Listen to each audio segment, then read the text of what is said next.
Your shoes untied. April Fools! You're not wearing shoes! Hello everyone, SpongeStur here, and welcome back to QUICKTOONS. Today we're reviewing Fools in April from SpongeBob. In this episode, after going way too far with an April Fool's prank on SpongeBob, Squidward has a hard time apologizing to him. Yep, it's another holiday-themed review. I guess it's the easiest way to get me to review something nowadays. But April Fool's Day is my second favorite holiday behind Christmas. You know, because of the pranking and the joking and the utter chaos. So if there's any holiday review you could expect from me, it would be this. And of course, it's season 1 SpongeBob, so obviously it's a classic.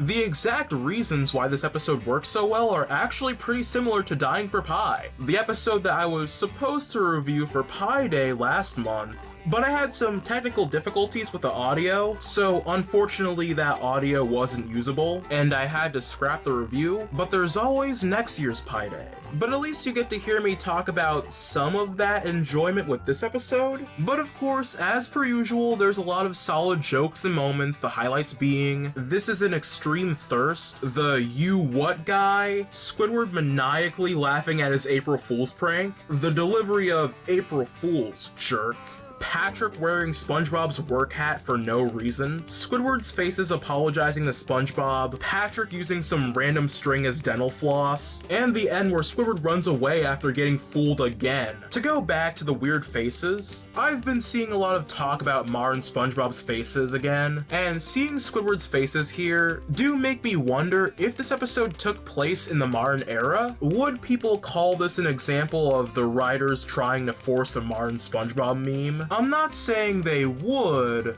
but I'm also not saying they wouldn't.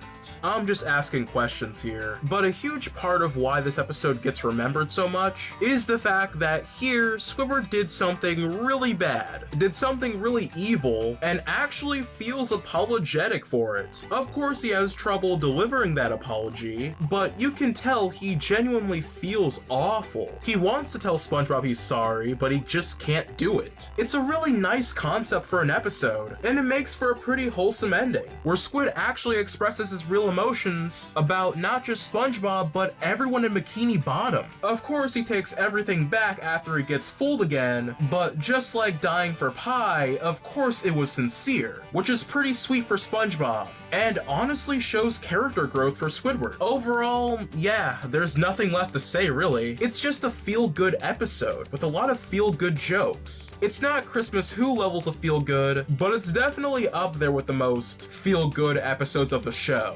Man, this series is getting way too positive. I promise I didn't quit negative reviews. It just all happened this way. Overall score, 8 out of 10. I'm a SpongeStur and I'll see you guys next time. Bye.